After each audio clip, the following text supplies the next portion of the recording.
Welcome to Rev Up Your Business with Hilda Gann, the podcast for people-centric leaders, business owners, and HR professionals who know that people are at the heart of business success.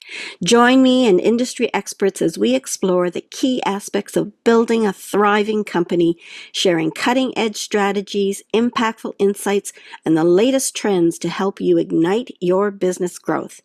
It's time to rev up your leadership, rev up your success. Let's get started. Welcome to another episode of Rev Up Your Business. Today, my guest is Pari Nejatie. She is returning. She is a trusted senior recruiter with over 20 years of recruiting experience in the C-suite and for what I call those hard to find specialists that you need but you just can't find. She has worked in various industries and is an expert specializing in roles such as CFO, CEO, COO, and executive leadership. She helps organizations quickly secure top talent and enhance human capital performance by providing honest, expert recruitment services tailored to the evolving market conditions and business opportunities. Welcome, Pari. Thank you again. This is wonderful to catch up back to back. So really appreciate the opportunity. Thank you, Hilda. Well, it's good. It's good because I think finding top talent is so hard right now, and retaining top talent is hard. And I thought it made sense after our first episode to really dive into what does a recruiter do and how are they valuable? What are the benefits of having a recruiter rather than the do-it-yourself method?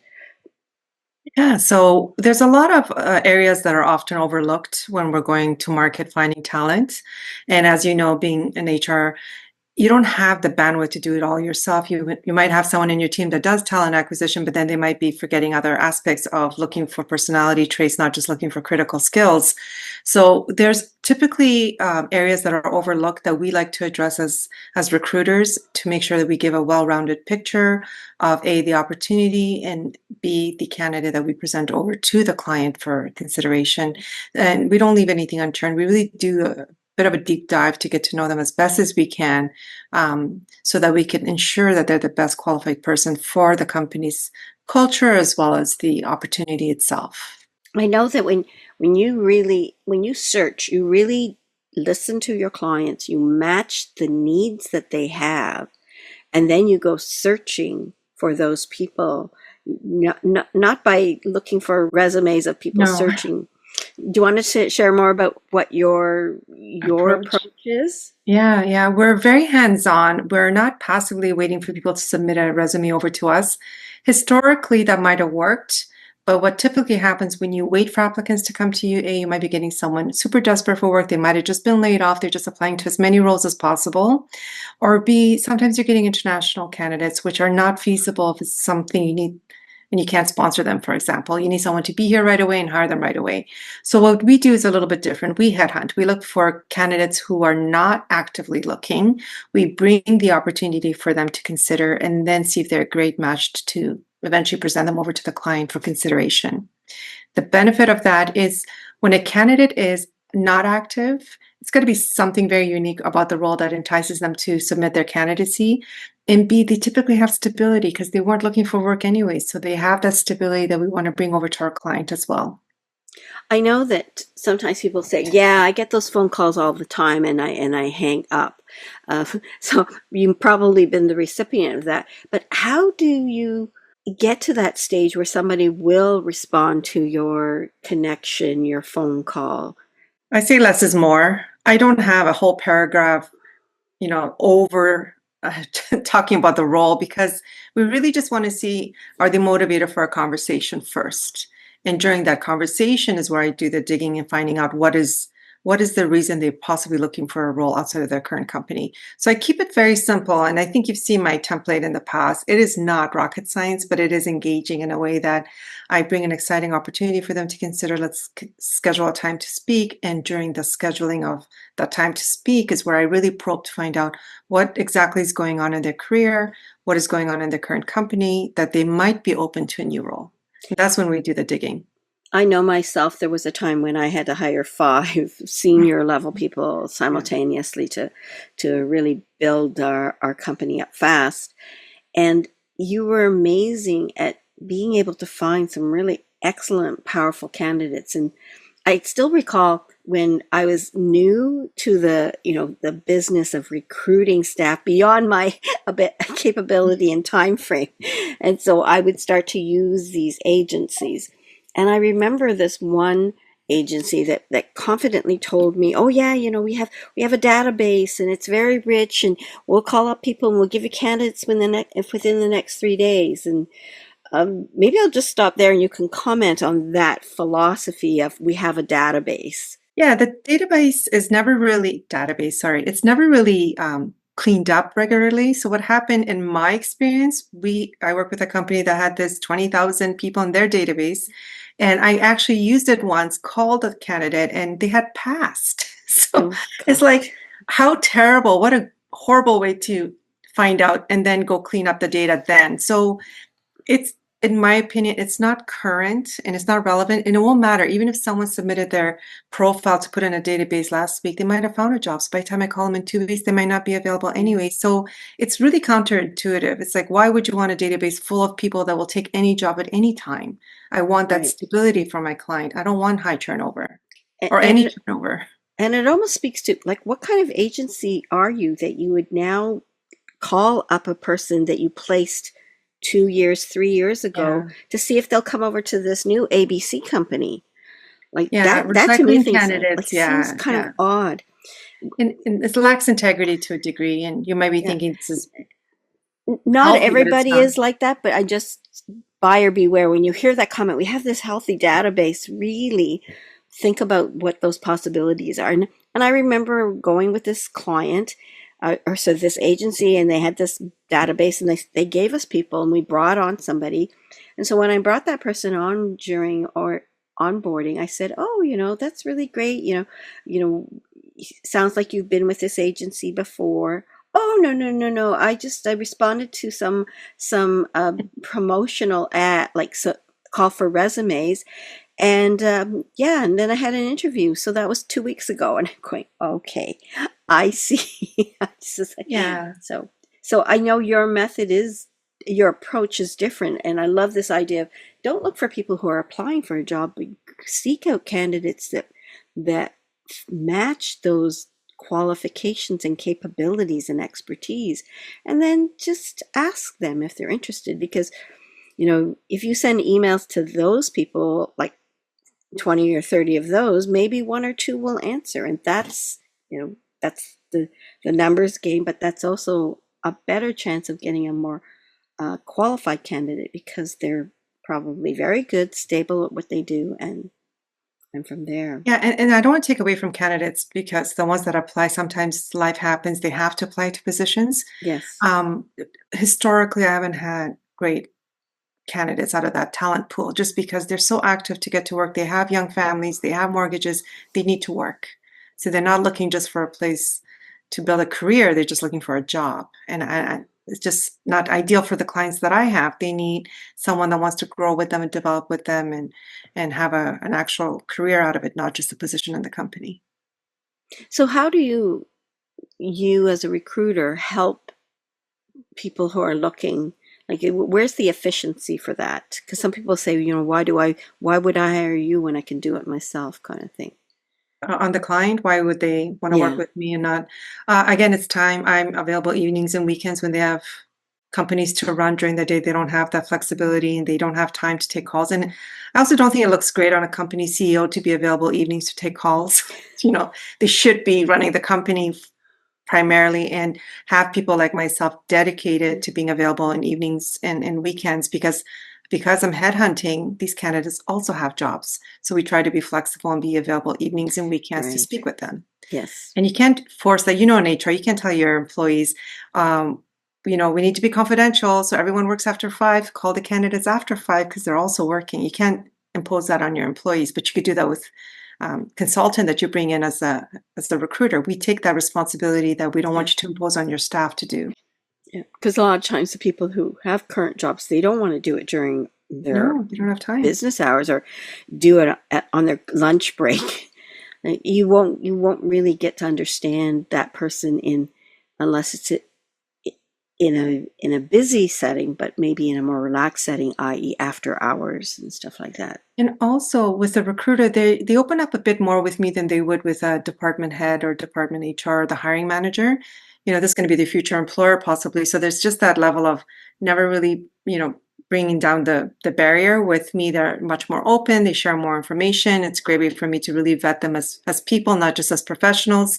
And then in turn, I always give my summary of my notes to my client, like really dynamic personality, outgoing, personable. Like these are things that they typically may not know during the interview if they were facing them directly, right?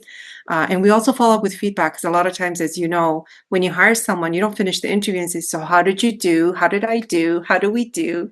It just doesn't happen. But they all call me after. I'm like, I just spoke with Hilda. It's a great organization. I love her energy and I would love to work for her. They might not be able to say that to you directly. So it's always good to get that communication available and open to all parties at all times.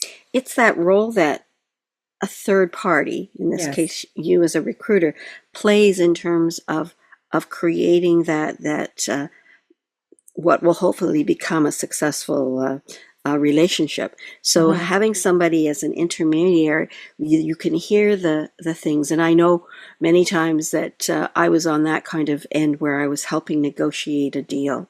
And you become that kind of neutral party where you can bridge the gap. You have the extra time to talk to the candidate that the candidate may not have during the day, and the hiring company doesn't have during the day either. They're rushed. So it creates for a much more relaxed process. And we share feedback that may not be in their favor either, but we still think it's responsible for the candidate experience to say, here's why you didn't do well in the interview, and maybe we can improve for your next opportunity. And again, sometimes running an HR department, you don't have the time for the one-on-ones to like coach someone if they've done a really poor interview, how they could improve it. We are able to do that. So if you give me feedback, the candidate didn't do well because they spoke too much about A or B, or they talk badly about their current company, whatever the case may be, I can share that with the candidate, which it's typically not in your position to do so when you're in the middle of hiring, right? Yeah.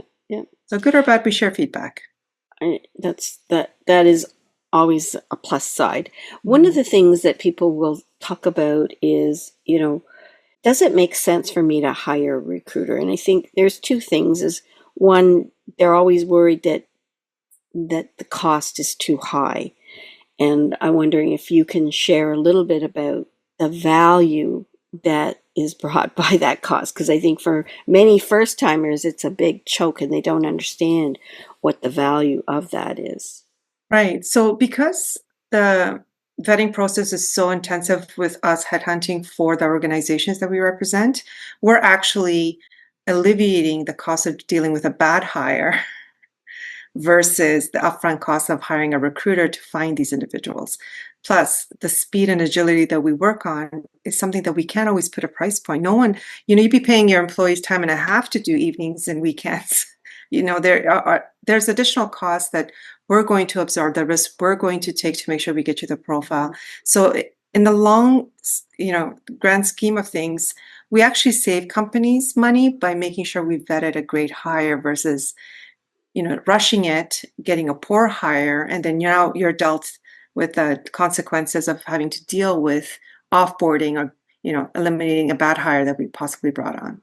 So the upfront cost outweigh are beneficial to the company versus low cost to work with just any agency, get a candidate that may not be a great fit, and then have to deal with the consequences of a poorly adjusting individual in the company. I find it really interesting because a lot of people they think of that cost, and then what they don't think about is the benefit of having somebody do this for you. So they just look at the bottom line, and yet when you have a person that leaves and you've done the internal hire and it doesn't go the right way, the cost of replacing that person is the equivalent of 1.5 times the person's salary. Because of the turnover, other people picking up the slack, maybe extra overtime, and the downtime. Because typically hires are between 4 and 6 weeks. from the time a person has the idea and starts the posting and stuff. I don't know if that's changed. That was my statistics when I was actively doing recruiting myself. But what do you feel now is the turnaround time, Pari? It can take months just because the market is very challenging right now. Mm-hmm. It's not as short as it used to be, and the cost of vacancy is more than the cost of hiring a recruiter, a qualified recruiter. That vacancy, like you said, that's put a lot of stress on the existing staff to pick up where that individual no longer is there to do, right? And on top of it, you're bringing down the morale. Now you have to put a price associated with the morale by not bringing somebody in a timely manner or extending it when the vacancy could have been a 1 or 2 weeks. You're now extending it to months on end. So the morale of the staff you have retained and are working with is really dropping by the week, if not by the day. Yes. Okay. I want to share something. I want you to share something that people don't often think about when they're recruiting people, the do-it-yourselfers and those that will work with an agency. And that is time sensitivity. You and I talk about it, and some people will say, oh, I like this candidate. Let's book a time for him within the next 2 weeks. That's really, yeah. And by the time the process goes back and forth, like we're losing so much time. So I want you to share your perspective of timelines and the benefits of timeliness. And what is timeliness? Timeliness is, again, you have to put a price to it because I think most companies don't understand how much they're losing by taking their time. So when we start the process, we give them feedback. We'd like to have feedback within 24 to 48 hours. And the process of first to second interview should not be more than a few days. And there's a reason for it, right? Because the candidate that we've engaged has to be kept warm, provide feedback, keep their morale high so they're motivated to take this opportunity. When too much time passes, doubt creeps in. And that's the worst killer of any candidate is they start doubting their ability to get into the role. They start doubting the company that they're interested in. So all this time that passes favors nobody. And at the end, you lose really strong candidates who might be looking at another opportunity, and that organization is much more structured and moves quicker. So not having a strong idea what time is and how to respect the candidate's time, engaging them in the process, will usually result in them losing the candidate, especially good ones. And I think in the words of my concept Rev Up, it's really valuing the candidate. Because when you value them and you get back to them quickly, you show interest, then they feel they're wanted, they're needed, right? But then if you say, oh, well, set something up and the best you can do is 2 weeks from now. What's that saying? I don't have the time to consider you for another 2 weeks. And so those companies that let it drag, the perception that the hirer is thinking, what kind of company is this that would, want somebody, need somebody, and then treat them like they're not important enough to continually keep connected with. So a word to people is that when you're hiring, you must make sure this is continuously happening and that weeks don't go by. Every week is another 2 weeks delay, and there's many touch points. So if you keep delaying a week for every touch point, you're looking at a 5 to 7 week process, and then that is what Pari says that people may lose interest or may lose confidence, both in themselves to do the job, but importantly for them to think that they're important and they want to be part of your company. So, and this is their first impression of your company is the hiring process. If you can't do the hiring process well, they're going to be thinking, what if I have a major deadline in the company and they take weeks to get back to me and I'm going to be affected by it? So you have to remember this is a really key point to be your best is during the interview stage. If you can't nail it, then you're likely having issues in your company in other areas as well. So the way you do one thing is the way you do many things, right? So I always say do the interview process well, and the likelihood of it, being a great environment for the candidate eventually is very high as well. But if you do the interview process poorly, the chances are the company has other issues and it's a reflection on you as a company. Exactly. So they're trying to get into a place where they think is going to be a really good fit. And if you start to do things that make them wonder, then they will kind of reconsider it and think twice about coming to you. So we talked about how do we improve success rates. We talked about what the advantages of a recruiter is in terms of helping an organization hire better candidates, top candidates, because the process is different than the do-it-yourself method. Right. And I know that when we're talking about do-it-yourself method, we're looking at companies that have human resources already in, as employees. Can you comment on that? Why would a company who has a human resources person on staff still want to use a recruiter? Because we're sales. We're not HR. I tell people all the time. It's like, I love that. I'm in sales. I'm selling the company. I'm selling the candidate. And it's something you and I talk about all the time. I'm never HR. If anyone says HR related stuff, I'm like, please revert that back to Hilda. She's the HR expert. I am not HR. I don't do policies and procedures.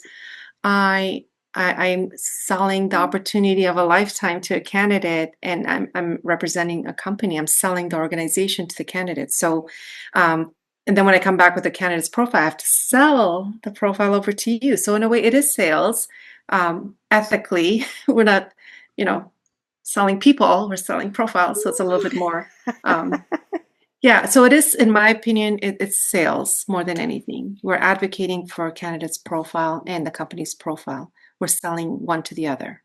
And what I'm hearing too, there is a difference between being human resources and people relations versus hiring candidates. You are selling, and so it's a sales transaction versus a marketing or a people relationship type role. Thank you. And I don't think people like hearing that, but it is true. We are selling profiles to you as a company and vice versa. I have to sell your company to the candidate. Yes. To the story, to engagement, to evidence, but it's still creating a case for them to make an informed decision. Right. So yes. And your mental mindset, like people who are in sales have a different mindset and they want to close a deal. And but we have more integrity. Right. You want to create quality and you want to create the success of doing that. So, and sometimes people in their own companies and people in the human resources may not be the right people to kind of do that. What additional value is there working with a recruiter beyond just filling the position? So we touched on this during our conversation today, is it really is being an ambassador for the company. When we go to market, we're not just talking about us as headhunters or recruiters. We're talking about the organization we're representing for the role. So we really need to know the company quite well, either through phone calls, meetings, spending time with their representative, just to make sure we fully understand it. So when we go to market to advocate for them, we know the company inside and out. We should never get on a call with a candidate and not have an answer for them. Right? We should know what the salary band is. What is the work structure? What does the work day look like? Who are they reporting to? We do all these qualifications before we even go to market. And that's time intensive. It doesn't happen overnight. It builds over time. And the longer we work with a company, the more confident we can go to be their ambassador. So the greatest value when you send a recruiter to go headhunt for you is we're representing the company in the best possible light while being transparent at the same time. I mean, if the pay structure is not really where it needs to be in the market, we tell the candidate that. We never bring them in and then do a bait and switch. We're transparent throughout the process, but we're your best ambassadors when we go to market. We will advocate as best as we can to make sure that position is highlighted and not just another role. We're not just doing jobs, we're doing careers. And as you were starting to talk, I thought of the word that you just said, ambassadors.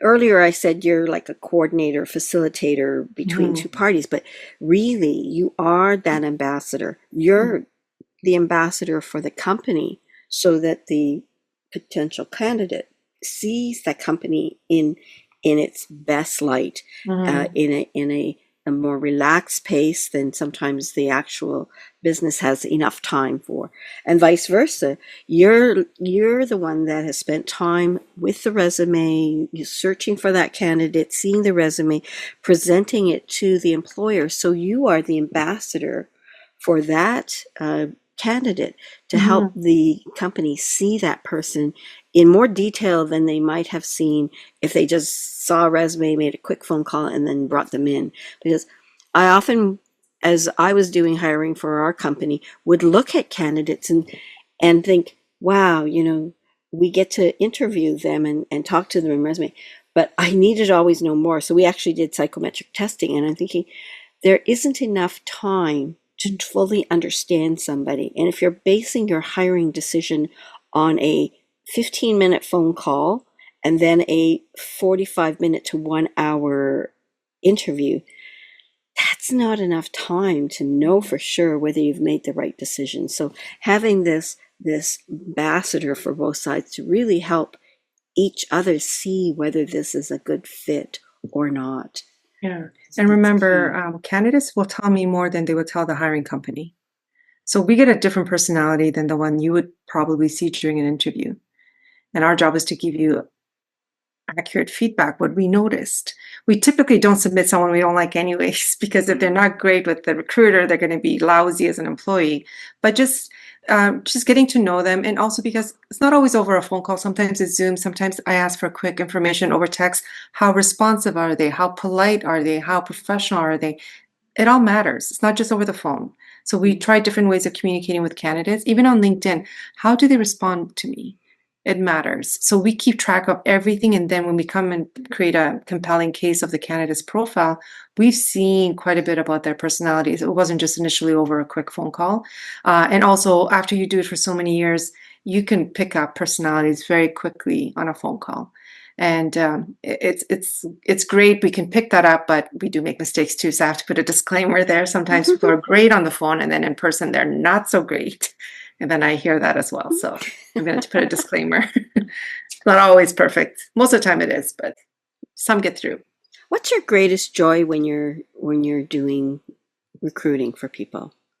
I think the best feedback I've had were from HR heads who've called me and said, I've just made their life so much easier. And now they're rock stars in their companies because they brought on this roster. And not just you, Hilda. We had a company out in Maritimes. I know you know who they are. But I remember I was pulled into a meeting, and it was with the executives, and said, you're our favorite recruiter. We cannot believe the caliber of talent you're able to bring us, and relocate everybody from Ontario to the Maritimes. Like, that is an extra skill to bring all this talent and say yes to opportunities outside of Ontario, right? Now you'll get more turnover out of Ontario, but back then it was not easy to pull someone out of Ontario to the Maritimes. So getting feedback from heads of HR departments saying, like, I've made their life so much easier is amazing. And another feedback I had from a company, the CEO called and said, you've put a version of you in every department. So it says, like, good or bad. He said, no, it's great. Like, the same mindset, same thought process came with our QA, that came with our finance professional, that came with our HR manager. But they were all like hands-on, very proactive individuals. Because it's just, we've seen a version of you in every one of our departments. And for me, I took it as a compliment, and they're still there. So I think it's a good sign. I like how you put that, because you're right. You're this kind of person that you've got integrity, you get up and go, you're motivated, you're a bright thinker. And when I think about it, you don't want to hire people who are not great thinkers that take forever to do stuff. So they probably are a lot of mini me's, like a mini Paris around that have connected with you. Oftentimes when I share to my clients who are saying, hey, Hilda, I'm really having trouble with somebody, with finding people, then I'll mention that I have an associate who's an executive recruiter and finds hard to place specialized people. Would you like to meet them? And then I tell them that I said, Pari gives concierge service. And they said, what's that? And I said, well, it's white glove treatment. She goes above and beyond. And I often will relate the example. And you just mentioned that you were relocating people into the Maritimes. This person that I'm thinking of was a person who was going to be in a senior project leadership role, and she had a company car, and in doing so, leaving, she would lose that company car. So you could have guided her and supported her, but what did you do? You went above and beyond that. You said, Hi, I know a friend who happens to be in the leasing car business. Why don't you and I set up an appointment and I'll go and help you find this car that you can lease? So you actually went to pick her up and get that car resolved. And she did find a way into our organization, and she was an excellent candidate and almost like a mini Perry too, with all this. Yeah, But no, we it was did- that extra right. mileage that you did. Yeah, and you can be hands off and still be a great recruiter. I'm not saying you should be like me, but when people feel like you've said valued and taken care of, I could stay in touch with them for years and they still want to, talk about where they are in their career and we're still friends. So one of the best benefit is I have met incredible people in the process, um, just because of the experience we had and bringing them into a company. And even in our case, working with HR departments and heads of HR, we've become great friends as well. So it's not just a job for me, it's we're building a network of great people and you want to be able to rely on each other for years to come. So that's the biggest perk of this industry is you meet incredible minds, incredible people on both sides, both the client and the candidate, and you make great friendships out of it as well. So it's quite fascinating. You don't get that in a lot of other spaces, I don't think. So, any final thoughts that you want to share with us before we sign off? Yes, so I would love to always carry preliminary conversations with companies to see where they are at in their recruitment phase. Sometimes they're planning it out 6 months ahead or a year ahead. It's always great to have conversations now just to see if there's alignment in values as well as synergy with personalities. Because if you're going to work with me and likewise I'm going to be working with the company, we want to make sure we build that rapport so that when the timing is right, we just pick up the phone call and start. So we always encourage preliminary conversations across the board. We're agnostic to sectors. We'll speak to all profiles, all companies, because there's value in bringing talent, regardless what the industry is. So, yeah, I think that's the best thing, best advice I would take is reach out, let's connect, and let's have a quick chat just to see where you're at, or maybe to understand what are your current hurdles and how we can possibly assist you. So, how do people get a hold of you? Yes, I'm on LinkedIn, and I think we'll share the coordinates after. And I'd love to connect on LinkedIn because it allows me to see where the company is as well. When we connect on LinkedIn, I get to know the organization better. And a lot of times I'll see that they're trying to hire for specific roles, so we can get into conversations much quicker than just an email. I find it doesn't really serve as well. But connection on LinkedIn is ideal. And then we can start the process of scheduling of free conversation, get that going, and then building structure for how to scale up and get these companies up and ready. Well, I've always enjoyed working with you, especially Thank that you so time much. that we had to bring on 5 people within like 3 or 4 months. And you Yeah, it's you were fun. my drive home every day, pretty Yeah, much for and that you period you of get time. fires and you got to deal with them. So, Yeah. you need to have reliable people on your team. And I was very fortunate to have you when that situation happened. I think if you weren't there, half the individuals may not have taken on the position. So we have to just always understand it's a team effort. It's not just the recruiter and just the HR. It's the synergy of the team Yeah. and trying to entice talent to join companies. And on the flip side, be ambassadors for these companies to go to market and entice these strong talent to join. So the last time we talked, we really focused on LinkedIn and how LinkedIn is a way for companies and for people Mm, searching for a new position to create that image that will get noticed and will mm. show your brand. And today we decided we wanted to talk more about the recruitment aspects and the value of bringing on a recruiting agency to help you. And then for me to let you shine as what I feel is one of the top-notch recruiters I've ever had the pleasure of working with. Thank So you so much. thank you as well, Perry, and thank you for joining me today. It's an absolute pleasure. Appreciate the opportunity every time. Thank you, Hilda. Have a wonderful, wonderful day ahead. Oh, thank you. And to those of you who are listening or viewing this podcast, give it a thumbs up. Share how you like this and subscribe. I have many topics that will help you build the success of your business. So have a great day and rev up your business. Thank you for tuning in to Rev Up Your Business with Hilda Gann. Be sure to like, comment, and subscribe to our podcast on YouTube and Spotify to stay up to date with all of our latest episodes. For more HR tips, strategies, and to learn how you can create a people-centric workplace, visit our website at peoplebrightconsulting.com.